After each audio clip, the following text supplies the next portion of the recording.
Mimi naitwa Profesa Elemani Sedeka, ni mkuu wa chuo cha uhasibu Arusha. Hiki ni chuo cha serikali chenye makao makuu mjini Arusha, chenye matawi 6 pamoja na Arusha tuko Dar es Salaam, Dodoma, Manyara, Songea na Geita. Sasa chuo chetu sisi tunatoa kozi katika maeneo ya accountancy kama jina la chuo, finance, IT, biashara na mengineyo.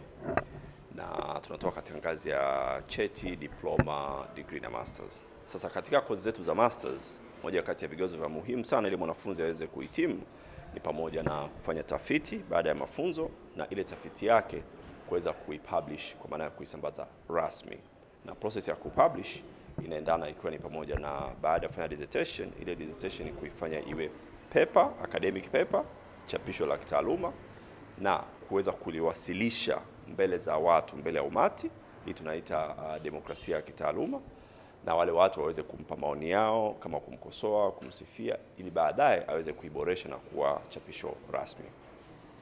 Sasa leo kilichokutanisha hapa sisi katika kampasi yetu ya Dodoma ni kuwapatia nafasi wanafunzi wetu wanaosoma masters waweze sasa kuwasilisha machapisho yao. Na zoezi hili tumeliandaa vile vile kwa Arusha, kwa hapa na kwa Dar es Salaam. Kesho vile vile nitakuwa Dar es Salaam kwa ajili ya kuzindua zoezi kama hili ambalo limeshaanza leo, na kwamba kwa ujumla tunategemea takriban wahitimu 2500 katika kampasi zetu zote. Sasa sisi chuo chetu tunatoa kozi za masters katika aina kubwa mbili.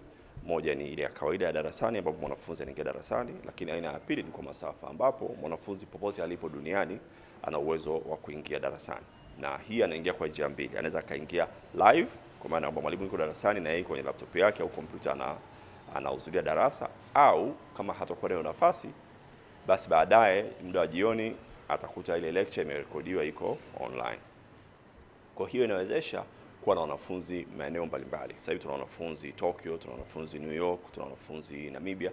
Hawa wengi wao ni Watanzania ambao wako katika maeneo hayo kama ofisi za balozi na kadha wa kadha. Lakini vile tunao wanafunzi wa nchi jirani kama South Sudan, Malawi, Mozambique na kadha wa kadha. Kwa hiyo tunawakaribisheni sana. Sisi